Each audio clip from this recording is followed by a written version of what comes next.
Welcome to Weather Extra on CBSN Bay Area. I'm KPIX 5 meteorologist Paul Heggen. Every week, we are taking a closer look at a weather topic. This week, I'm going to talk about something that we've talked about quite a bit already, the worsening drought conditions. Here on CBSN Bay Area, we can take the time to do a deeper dive into that subject than what we can do within our daily weathercasts on KPIX.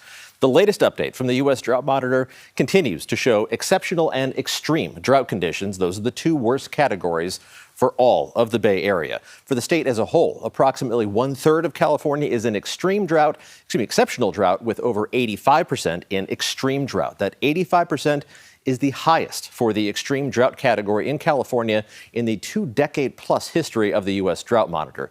Let's step back in time just a little bit. Compare the situation we're in right now to where we were 6 months ago in our rainy season. At that point, extreme drought was just starting to encroach on Sonoma, Napa, and Solano counties, and we didn't have any exceptional drought on the map. A year ago, we didn't have any severe drought on the map. It really shows how much of an impact the underwhelming rainy season had on our drought situation. And the situation isn't just dire in the Bay Area or just in California. It's bad for the entire western United States. To put the numbers on the map, just look at these numbers for the 9 states combined. Less than 1% of the western U.S. isn't highlighted as being at least abnormally dry.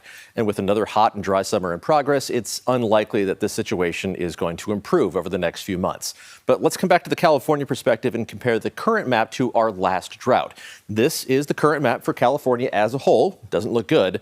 Here's what the map looked like in September of 2014 when the last major drought was at its worst. At that point, almost 60% of California was in exceptional drought, much worse than our current status. But similar to right now, over 80% was in at least extreme drought, and 100%, every single square inch of the state, was at least in moderate drought conditions. So how did the last major drought finally end? We can look back over the last 2 decades with the U.S. Drought Monitor's data and chart the ebb and flow of drought conditions across California. Droughts are cyclical, but no two are exactly alike. For now, like I did with the map of California, I want to zoom in and focus on the last drought and compare it with where we are right now. Our current drought conditions really deteriorated rapidly. See that sudden spike there? But that was also the case back in 2014, and look how long that drought lasted. We really didn't get out of that drought until January of 2017, almost 2.5 years after the worst conditions in September of 2014. But notice the little step downs in the data here in those drought conditions the last time around. Normal rainfall for the Bay Area during the rainy season is just under 22 inches. I'm loosely defining the rainy season as October through April, even though we don't get all that much rain in either October or April. That's the downtown San Francisco number. It gives us a nice middle ground between the typically drier South Bay and the typically wetter North Bay. The 2014-2015 rainy season fell about 5 inches short of average, but that was still close enough to put a dent in the drought conditions overall. Another step toward getting out of the drought came with a near normal rainy season in 2015 and 2016, and we finally broke out of the drought completely with an above average rainy season in 2016 and 2017. Obviously, we would rather get out of the current drought as quickly as possible, and one above average rainy season would pretty much do it. That would be much better than this step-by-step improvement we had last decade. So what are the odds of above average rainfall in the 2021-2022 rainy season? Unfortunately, not great.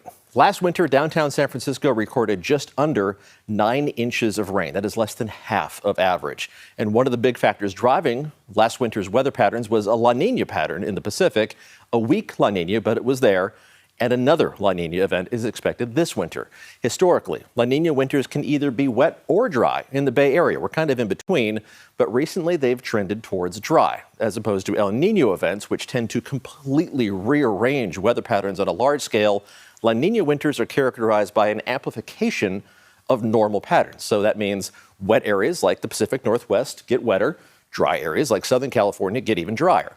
But with the influence of climate change added into the mix, the Bay Area's weather and climate is starting to resemble that of Southern California much more frequently than it does the Pacific Northwest. So amplifying our new normal pattern means that the bulk of the wintertime atmospheric rivers are going to be directed farther to our north again this winter. But don't just take my word for it. The Climate Prediction Center's outlook for December, January, and February, those are our wettest 3 months, shows an above average chance of below normal precipitation for the Bay Area, with an even stronger signal farther off to our south. It also shows a better than average chance of above average rainfall, a wet winter for the Pacific Northwest. Exactly the pattern that we would expect with another La Nina event driving the large-scale weather patterns. Now, none of this is set in stone. At this point, the odds of a La Nina event actually materializing are about 2 out of 3, or 66%. However, that number has been increasing, and the Climate Prediction Center has already issued a La Nina watch for this winter.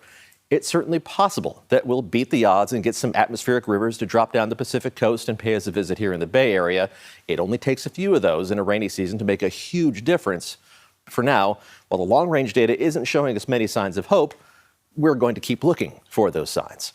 That's it for this week's Weather Extra. Meteorologist Darren Peck will be back next week to cover another topic, and we are inviting you to play a role. If you have a weather or climate question, just email it to us, weatherextra@kpix.cbs.com.